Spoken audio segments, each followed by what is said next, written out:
Salut à toutes et à tous, aujourd'hui je viens vous parler de quelque chose d'assez différent je crois, mais pas tant que ça. J'en ai déjà un petit peu parlé, mais disons que là j'ai envie de faire une petite série sur comment bien utiliser les réseaux sociaux. Alors bien évidemment ce sera pas réellement un guide sur comment bien utiliser les réseaux sociaux, étant donné que c'est relativement absurde d'imaginer pouvoir donner une notice sur comment les utiliser, étant donné que tout le monde est très différent, on fait des utilisations différentes et ressent les choses de manière très différente.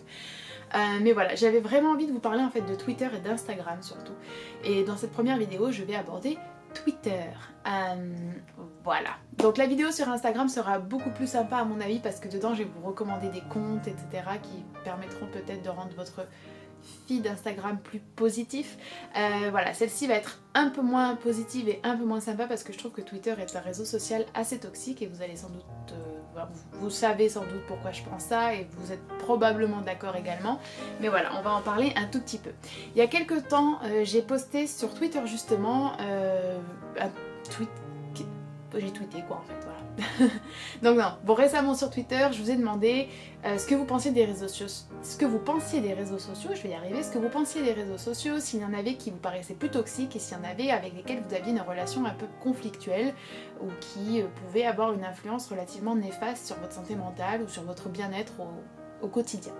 J'étais assez surprise, enfin oui et non, j'ai été assez surprise de voir que la majorité d'entre vous, en tout cas des personnes qui avaient répondu, ont cité Instagram, enfin Instagram en premier, comme étant celui qui les mettait le plus à mal, alors que pour être honnête, dans mon ressenti à moi, Instagram c'est vraiment celui qui me permet d'être le plus détendu, qui me permet d'échanger le plus sereinement avec les gens. Bien évidemment, en deuxième position est apparu Twitter et pour des raisons pratiquement toujours similaires que je vais également partager avec vous parce que je suis assez d'accord.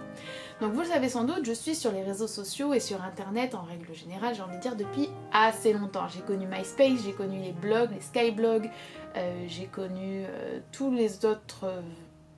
toutes les plateformes de blog, je suis sur YouTube depuis quasiment la création de YouTube, ça va bientôt faire 10 ans que je suis sur YouTube, donc ça fait très longtemps, je me suis inscrite sur Twitter quasiment au début de Twitter, il n'y a que Facebook pour lequel j'ai un petit peu rechigné parce qu'en fait je n'aime pas du tout Facebook, mais sinon voilà, j'ai toujours été présente en ligne, et j'ai été présente également sur beaucoup de forums durant ma jeunesse, etc.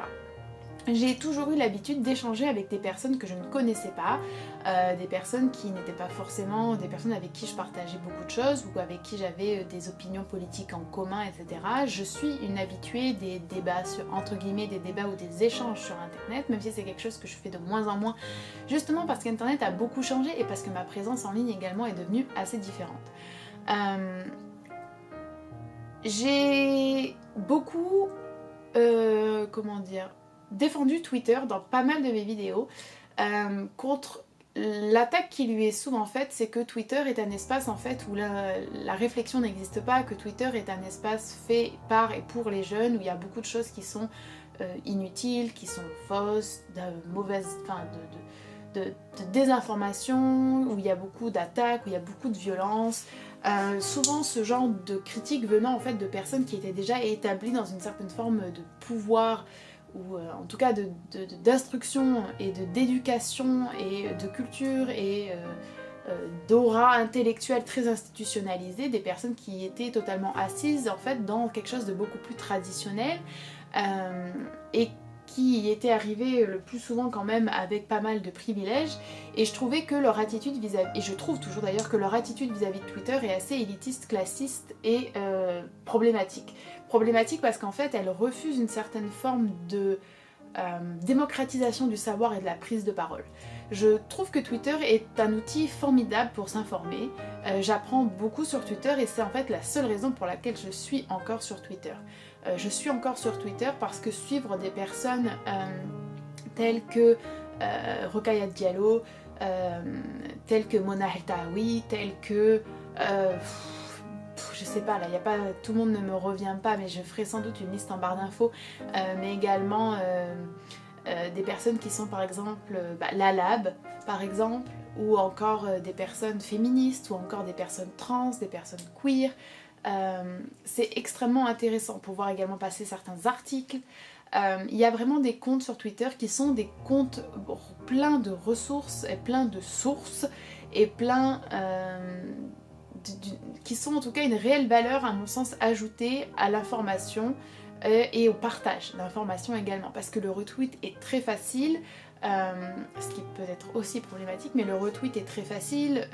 Twitter est quand même une plateforme qui à mon sens est assez ergonomique. Je sais pas si on peut vraiment utiliser ergonomique dans ce sens là, mais vous avez compris, facile d'utilisation, instinctive, etc. Maintenant Twitter, malgré ce fort potentiel d'information et ce fort potentiel également d'information presque pirate, j'ai envie de dire. Par exemple les révolutions arabes, ça s'est quand même beaucoup fait grâce à Twitter. Ce qui s'est passé récemment en Iran avec pas mal de protestations, ça a été très fortement relayé sur Twitter, et vous avez souvent en fait des choses qui se passent sur Twitter et qui sont totalement absentes en fait des autres réseaux sociaux ou des plateformes beaucoup plus mainstream comme les médias traditionnels. Donc en ce sens Twitter c'est fortement appréciable et assez précieux. Maintenant le problème sur Twitter c'est à mon sens, alors en tout cas il y en a beaucoup. Le premier qui me vient en tête c'est le Twitter en lui-même. Je trouve que Twitter, comme la plupart des réseaux sociaux, mais Twitter c'est assez flagrant je trouve, est quand même pas au top au niveau de la régularisation. Et quand même pas au top au niveau de la régulation, de la modération et de la sécurité. Sur Twitter, vous avez quand même du porno. Sur Twitter, vous avez des comptes assez douteux, d'extrême droite, extrêmement fascisants. Vous avez aussi des comptes très... de manière, on l'a vu avec les attentats terroristes par exemple, où vous avez des idéologies extrêmement malsaines, agressives, mortifères qui se baladent tranquilles. Il est très difficile d'obtenir en fait des suspensions de compte ou des désactivations de compte. On ne peut que bloquer. Alors effectivement bloquer c'est très bien et j'y reviendrai, mais ça ne suffit pas. Donc en cela Twitter est vraiment à mon sens problématique, parce que la plateforme en elle-même à mon avis ne se donne pas les moyens et ne prend pas assez au sérieux en fait les réelles menaces que représente en fait, qu'elle représente elle-même, en tout cas peut-être pas elle-même, mais que représentent les personnes qui l'utilisent et qui l'utilisent à mauvais escient. Ça peut aller de la chose vraiment très simple comme, entre guillemets, du harcèlement, de la divulgation d'informations personnelles et le temps de faire supprimer un tweet, c'est fini quoi, à des choses beaucoup plus graves comme effectivement les attentats terroristes par exemple. Alors, il y a ça. Donc ça c'est quand même un problème un petit peu plus institutionnel ou un petit peu plus, j'ai envie de dire, le système en lui-même de Twitter. Mais moi ce qui m'a vraiment dégoûtée, ce qui m'a fait fortement penser à quitter Twitter, c'est ce qui s'est passé ces derniers temps, et ce qui m'a touché moi, donc bien évidemment, voilà, c'est que beaucoup de gens sont sur Twitter non pas pour s'informer, non pas pour informer, non pas pour relayer de l'information, non pas pour créer du contenu, mais pour attaquer les autres. Il me semble qu'il y a vraiment une frange de Twitter qui est là pour créer des débats, qui sont même pas des débats, qui sont d'une stérilité incroyable et qui sont également d'une violence incroyable. Il y a également sur Twitter un vrai manque de recul. Beaucoup de gens, à mon sens, qui utilisent Twitter, et je déteste dire ça parce que ça a un ton très condescendant, mais sont quand même assez jeunes et sont dans l'immédiateté. C'est-à-dire que j'ai l'impression que les personnes plus jeunes que moi sont nées dans une époque où tout est très immédiat et où l'idée de vérifier une information, de laisser passer un peu de temps, c'est des choses totalement quand même étrangères à leur façon de faire habituelle. Donc vous avez des personnes qui favorisent, qui retweetent, qui réagissent, qui rebondissent à des choses qu'elles ne vérifient pas, à des choses qui ne sont pas sourcées, à des choses qui ne sont pas exactes, et en fait ça crée un effet boule de neige assez impressionnant, et si vous êtes la personne à l'autre bout de ce fil, bah, c'est extrêmement difficile à gérer.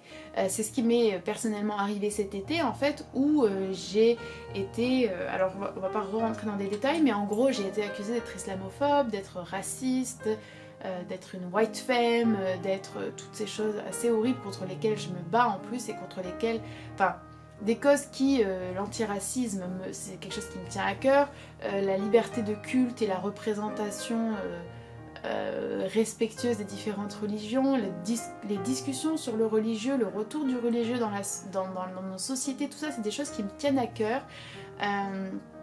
L'émancipation des femmes, enfin beaucoup de choses qui me tiennent réellement à cœur, l'intersectionnalité, le fait de sortir de cette idée que les blancs sont le spectre par lequel on doit voir le monde et le référent ultime, enfin toutes ces choses là qui me tiennent à cœur et pour lesquelles je fais du contenu quand même sur cette chaîne YouTube, etc.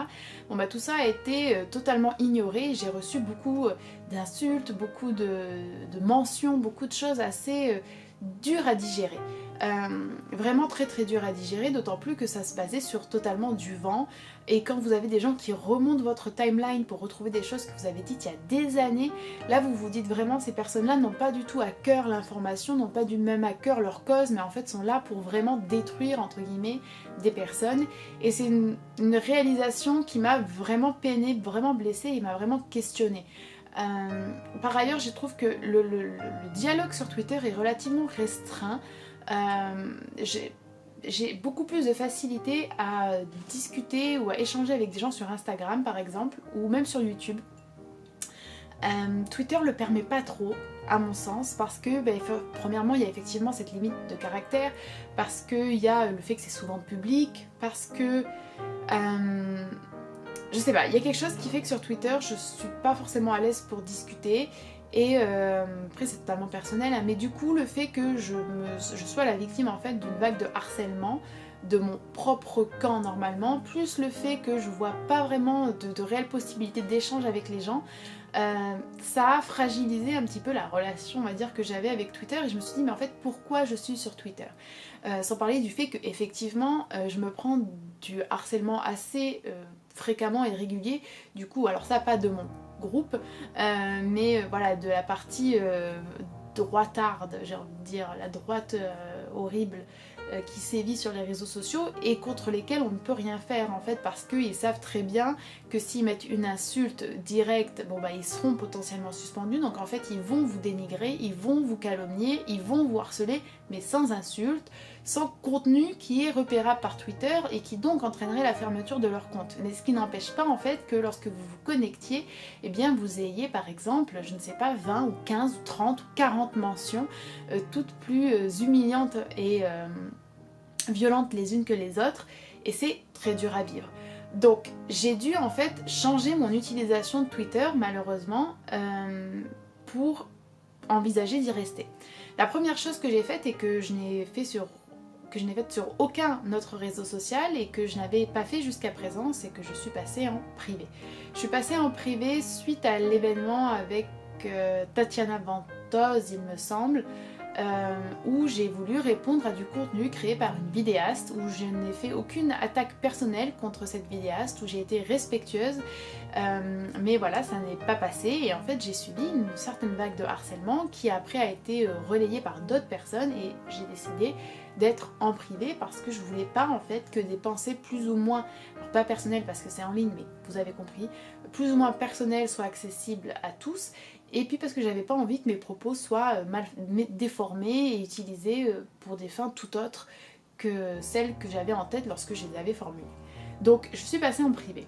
Alors ça a eu c'est positif et pas positif, c'est-à-dire que Twitter c'était aussi pour moi par exemple le moyen de relayer du contenu personnel, et maintenant en tant que quand je suis privée par exemple, si je poste une vidéo sur Twitter, vous pouvez pas retweeter directement ce tweet où il y a le lien de ma vidéo par exemple. Alors c'est minime, c'est pas grand chose, mais en fait de devoir adapter son fonctionnement à des gens qui sont irrespectueux, qui sont menaçants, qui sont harcelants, qui sont violents, qui sont insultants, et en plus en pâtir dans une moindre mesure ou dans une mesure toute relative, c'est quand même très frustrant et très énervant à mon sens. Donc je suis passée en privé. J'avais aussi au début beaucoup de réticence à l'idée de bloquer les gens. Je savais pas si bloquer c'était vraiment utile, j'avais l'impression en fait presque d'une défaite personnelle en bloquant, comme une incapacité, vous voyez, à gérer mes émotions ou à gérer les échanges avec les gens, ou oui, une défaite. Et pendant longtemps, mais sur tous les réseaux sociaux, j'ai subi parce que je ne voulais pas bloquer en fait. Et puis est arrivé un moment où en fait quand vous avez de plus en plus de vues, de plus en plus de personnes qui visitent vos pages, etc. et de plus en plus de personnes qui vous insultent, qui divulguent des informations privées sur vous, qui vous stalkent, bah vous bloquez parce que vous êtes obligé.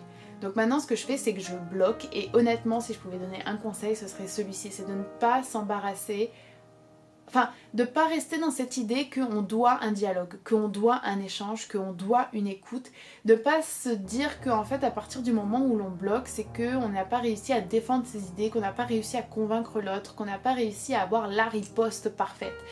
Moi, ce qui m'importe, à l'heure actuelle en tout cas, c'est de rester sur Twitter pour être informée, c'est de rester sur Twitter pour pouvoir partager avec les personnes qui me suivent certaines informations que je trouve importantes, parce que mon activité, je pense quand même principale sur Twitter, c'est du retweet d'articles, du retweet de tweets de personnes qui sont pas forcément suivies dans le milieu francophone par exemple, et c'est ce qui me motive à rester sur Twitter. La troisième chose que j'ai faite en fait, c'est que j'ai supprimé, et ça c'était suite à ce qui s'est passé cet été en fait, j'ai supprimé l'application Twitter de mon téléphone. Je n'ai plus Twitter sur mon téléphone depuis environ un mois, il me semble. C'est une décision que j'ai prise parce que, si vous voulez, par exemple, pour être... Enfin, je veux pas me placer en victime parce qu'il bien évidemment il y a des choses tellement... Enfin, ça n'a... C'est rien ça. Vous voyez, comparé à ce qui se passe dans le monde, c'est rien, d'accord? Voilà, mais... J'étais dans le sud, dans ma famille, je venais de passer une journée super et je rentre chez moi et là je vois une notification en fait où effectivement quelqu'un avait donc leaké, fait sortir entre guillemets cette vidéo que j'ai privée, que j'avais postée sur Patreon et qui devait rester privée, dans laquelle il y avait au demeurant rien d'horrible, rien de... voilà, mais où il y avait effectivement des paroles maladroites et potentiellement problématiques. En fait, justement, je voulais pas la poster sur YouTube parce que je voulais pas que ce soit instrumentalisé par des personnes... raciste ou xénophobe. Bon bref, peu importe, cette vidéo sort et à partir de là, c'est la catastrophe. Je reçois des tas de notifications me traitant d'islamophobe, de raciste, d'ordure, etc., de déchets. Enfin bon bref. Des gens qui disent, venir, je le savais depuis le début, j'ai jamais pu la sentir, elle est cancelled, c'est clair, je savais qu'il y avait un truc louche avec elle. Et vous voyez, c'est ce côté où en fait, vous passez votre vie, vous pouvez sortir votre téléphone en fait, et recevoir, voir un truc qui gâche totalement votre journée. Et peut-être vous avez passé une journée super avec des amis, avec de la famille, avec des gens que vous n'avez pas vus depuis longtemps, et il y a ça qui peut venir totalement ruiner votre journée. Et j'avais vraiment cette sensation d'un brouhaha permanent, en fait, d'un jugement permanent sur des choses que je n'avais pas faites, que je n'avais pas dites, d'une moquerie permanente, d'une volonté de m'humilier, en fait. Et que ce soit la vérité ou pas, et de manière... Honnêtement, je pense que c'est la vérité parce que les tweets existent, ils sont, enfin, vous pouvez les voir, vous pouvez sans doute avoir vu dans votre timeline des personnes qui ont parlé de moi, peu importe.